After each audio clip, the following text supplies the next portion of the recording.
हमारे सदन की कार्रवाई पूरे देश में और यहाँ तक विदेशों में भी देखी जाती है, लाइव टेलीकास्ट हो रहा है।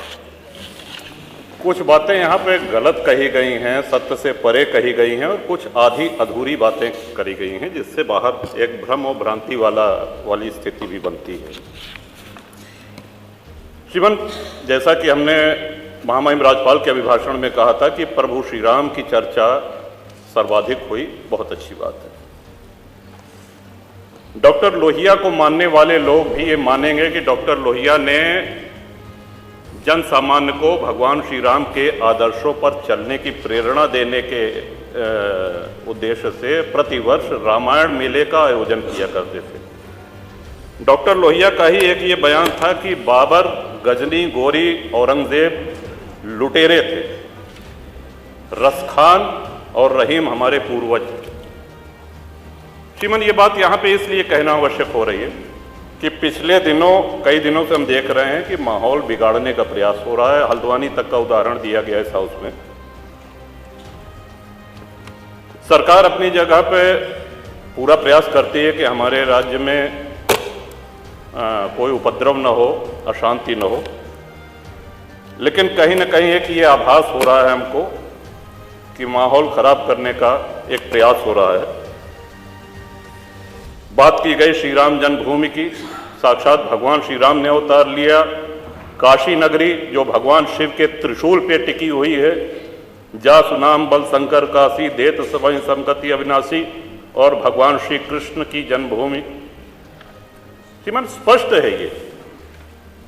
दीवाल के ऊपर शिखर तोड़ करके गुंबद बना देने से ये गंगा जमुनी तहजीब नहीं होती।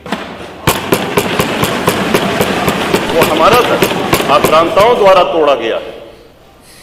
और एक और भ्रम फैलाया जा रहा है, जो व्यास जी के गुफा में जो पूजा हो रही है, वो पूजा अनवरत सैकड़ों वर्ष से चलती आ रही है। ये बात बाहर जानी चाहिए श्रीमान। अनवरत सैकड़ों वर्ष से, इस पे सन 93 में स्थानीय प्रशासन ने रोक लगाया, किसी न्यायालय ने रोक नहीं लगाया इसकी पूजा पे।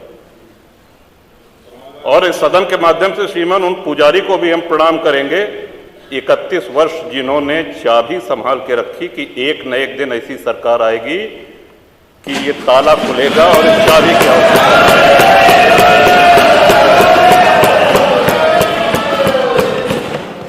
अल्लामा इकबाल, फिर वही होता है कि आधा अधूरा बोल दिए जो है पूरा बोलना चाहिए। अल्लामा इकबाल पहले वो व्यक्ति थे जिन्होंने कहा कि हिंदू और मुसलमान एक साथ नहीं रह सकते। पाकिस्तान के आइडियोलॉजिकल फादर, इसने कहा कि मुस्लिमों को अलग देश चाहिए। जिन्ना को रास्ता बताने वाले, जिन्ना को उकसाने वाले, और पाकिस्तान के पक्ष में भारत के मुसलमानों ने वोटिंग करी, जिसमें 98% लोगों ने कहा कि हिंदू और मुस्लिम साथ साथ नहीं रह सकते। इस बात पे लेकर के बंटवारा हुआ और सारे जहां से अच्छा जो कविता सुनाई गई वो अधूरी है। 2 पंक्ति उसकी हम भी सुना दे रहे हैं कि ए आब रूद गंगा, वो दिन है याद तुझको, उतरा तेरे किनारे जब कारवां हमारा।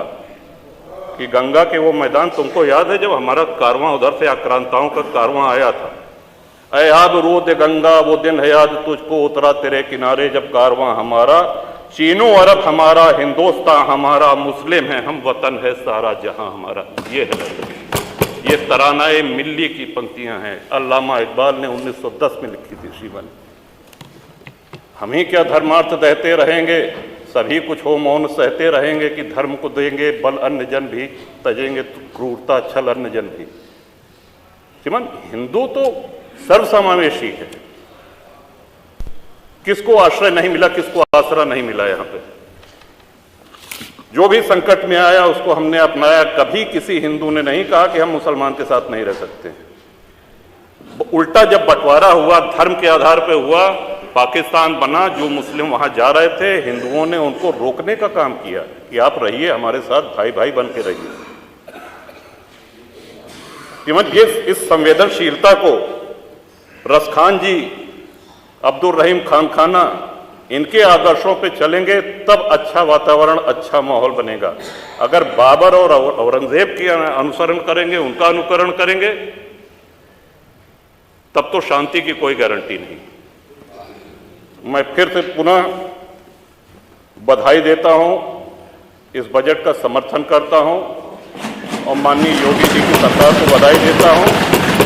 और ये हम लोगों का सौभाग्य है, इस पीढ़ी का सौभाग्य है कि अपने जीवन काल में भगवान श्री राम के भव्य मंदिर का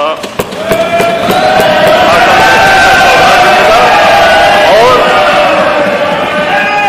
मेरा ये भी मानना है कि आदि शंकराचार्य के बाद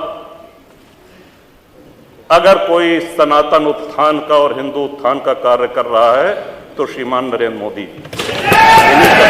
बहुत बहुत धन्यवाद। माननीय मुख्यमंत्री।